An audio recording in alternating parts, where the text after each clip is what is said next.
পৃথিবীতে কোনো মানুষ তার ভবিষ্যতের কথা ভেবে অনেক বেশি চিন্তা করে, কোনো মানুষ তার অতীতের কথা স্মরণ করে অনেক বেশি আফসোস করে। কিন্তু মজার বিষয় কি জানো? একজন মানুষ শুধুমাত্র তার বর্তমানে বসবাস করে। হ্যাঁ, মানুষ শুধুমাত্র বর্তমানে বসবাস করে। আসলে চিন্তা দুই প্রকার, এক সুচিন্তা এবং দুশ্চিন্তা। এমনটা নয় যে মানুষ সুচিন্তা করে না, কিন্তু সুচিন্তা যতটা করে তার থেকে অনেক বেশি পরিমাণে দুশ্চিন্তা করে থাকে। আর আমাদের মধ্যে সব থেকে বেশি নেগেটিভ চিন্তাই আসে। একজন মানুষ একই জোকস শুনে হয়তোবা বারবার হাসে না, কিন্তু একই কথা মনে করে বারবার কাঁদে। আমরা জানি আমরা চাইলেও আমাদের অতীতটাকে পরিবর্তন করতে পারবো না। আমরা জানি আমরা চাইলেও আমাদের ভবিষ্যৎটা নিজের মতো করে সাজাতে পারবো না। তারপরেও কেন জানি না আমরা আমাদের ভবিষ্যৎকে নিয়ে ভাবি। তারপরেও কেন জানি না আমরা আমাদের অতীতকে নিয়ে পড়ে থাকি। কিন্তু আসল বাস্তবতাটা কি জানো? যেটা আমাদের আয়ত্তে নেই সেটা নিয়ে চিন্তা করা বোকামি ছাড়া আর কিছুই নয়। তোমার কি মনে হয় তোমার আমার দুশ্চিন্তা শুধুমাত্র মানসিকভাবে ক্ষতি করে? তোমার আমার দুশ্চিন্তা শুধুমাত্র মানসিক রোগের কারণ হয়ে দাঁড়ায়? না, এমনটা নয়। অতিরিক্ত চিন্তা, দুশ্চিন্তা শুধুমাত্র আমাদের মানসিক পেশেন্ট বানায় না, বরং শারীরিকভাবেও অনেক বেশি ক্ষতি করে। না, তুমি আমাকে বলতেই পারো, তুমি আমাকে প্রশ্ন করতেই পারো যে দুশ্চিন্তা তো আমি এমনি এমনি করি না। না চাইতেই দুশ্চিন্তা চলে আসে, না চাইতেই নেগেটিভ চিন্তা হতে থাকে, না চাইতেই ভবিষ্যৎ নিয়ে চিন্তা হয়। তাতে আমার কি করার আছে? আমি কি করব?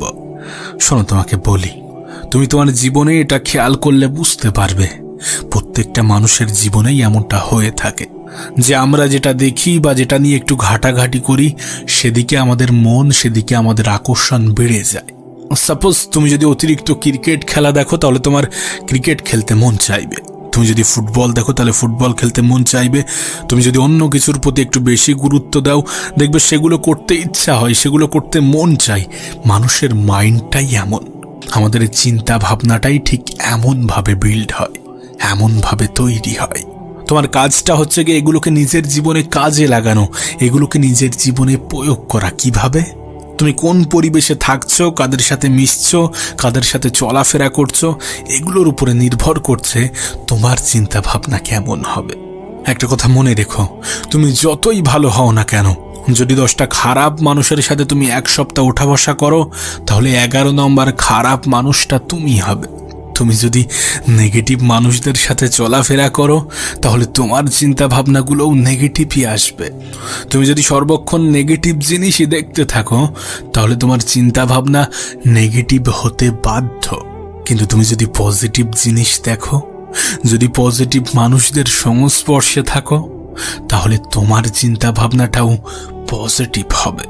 আসলে নিজেকে একটু যাচাই করা উচিত, তুমি কোথায় আছো, কাদের মধ্যে আছো, কিভাবে আছো। যাদের সাথে তুমি মেলামেশা করছো, যাদের সাথে তুমি ওঠা বসা করছো, তারা কেমনটা চিন্তা ভাবনা রাখে। যদি তুমি সেই গ্রুপের সব থেকে বুদ্ধিমান ব্যক্তি হয়ে থাকো, যদি তুমি সেই গ্রুপের সব থেকে পজিটিভ চিন্তাধারী ব্যক্তি হয়ে থাকো, তাহলে সেই গ্রুপটি তোমার জন্য উপযুক্ত নয়। সেই বন্ধুত্ব, সেই ফ্রেন্ড সার্কেল, সেই পরিবেশ তোমার জন্য উপযুক্ত নয়। খুবই অল্প দিনের মধ্যে তুমি হারিয়ে যাবে, তুমি নিজেকে চিনতে ভুলে যাবে। তাই সর্বদা এমন মানুষের সংস্পর্শে থাকার চেষ্টা করো যারা পজিটিভ চিন্তা রাখে, যারা পজিটিভ ধারণা রাখে, যারা পজিটিভ ভাবে চলতে ভালোবাসে, যাদের জীবনের লক্ষ্য বড় কিছু করা, ভালো কিছু করা, যারা নিজেদেরকে বড় ভাবে, নিজেদেরকে অনেক বেশি গুরুত্ব দিতে ভালোবাসে, নিজের মূল্য বোঝে। আর আমি তো বলবো তোমারও নিজের মূল্যটা বোঝা উচিত। নিজেকে গুরুত্ব দেওয়াটা অনেক বেশি প্রয়োজনীয়, তাই নিজেকে গুরুত্ব দিতে শুরু করো, নিজেকে ভালোবাসতে শুরু করো। নিজের জন্য যদি মনে হয় যে একটু স্বার্থপর হতে হবে তাহলে হও। জানি তোমাকে অনেকে বলবে যে তুমি অনেক পরিবর্তন হয়ে গিয়েছ, কিন্তু বিশ্বাস করো পরিবর্তনের প্রয়োজন আছে। তুমি তোমার সময়গুলোকে কোথায় ব্যবহার করছো সেটাকে গুরুত্ব দেওয়ার প্রয়োজন আছে। আমাদের প্রত্যেকের হাতেই মোবাইল আছে, অনেক মানুষ এটাকে সঠিকভাবে ব্যবহার করে নিজের জীবনটাকে অনেক বেশি সহজ করতে পেরেছে। একটা মোবাইল মানে একগুচ্ছ বই তোমার কাছে একসাথে আছে। একটা মোবাইল মানে তোমার কাছে সারা পৃথিবীর ইনফরমেশন আছে। বিশ্বাস করো, তুমি চাইলে এই ইনফরমেশনগুলোকে নিজের জীবনে প্রয়োগ করে অনেক ভালো কিছু করতে পারো। তুমি চাইলে মানুষের জীবন থেকে অনেক কিছু শিখতে পারো। তোমার জীবনটা কেমন হবে, তুমি কতটা চিন্তা করবে, তোমার জীবনটা আসলেই টেনশনের মধ্য দিয়ে যাবে কিনা, বিশ্বাস করো এগুলো সমস্ত কিছু তোমার উপরে নির্ভর করছে। আর যদি তুমি বলো যে জীবনের সমস্যা মানুষকে অনেক বেশি কষ্ট দেয়, যদি তুমি বলো যে একজন মানুষের জীবনের সমস্যা তাকে অনেক বেশি টেনশনে থাকতে বাধ্য করে, তাহলে বিশ্বাস করো তুমি একটি ভ্রান্ত ধারণার মধ্যে আছো। কারণ শুধুমাত্র তোমার জীবনে সমস্যা আছে এমনটা কিন্তু নয়। এই পৃথিবীর প্রত্যেকটা মানুষের জীবনে সমস্যা আছে, আর এই পৃথিবীর প্রত্যেকটা মানুষ নিজের স্থান থেকে সুখী নয়, খুশি নয়। একজন বেকার ছেলে চাকরি পাওয়ার জন্য ব্যস্ত, যে চাকরিতে আছে সে চাকরি ছাড়ার জন্য ব্যস্ত। অবিবাহিতরা বিবাহ করার জন্য ব্যস্ত, আর বিবাহিতরা এমন জীবন ছাড়ার জন্য ব্যস্ত। তুমি যদি সেই দৃষ্টিতে দেখো তাহলে এই পৃথিবীর কেউই সুখী নয়, এই পৃথিবীর কারো জীবনেই শান্তি নেই। সমস্যা তো থাকবে। সমস্যাই তো এমন একটা জিনিস যেটা একজন জীবিত মানুষ এবং একজন মৃত মানুষের মধ্যে পার্থক্য সৃষ্টি করে।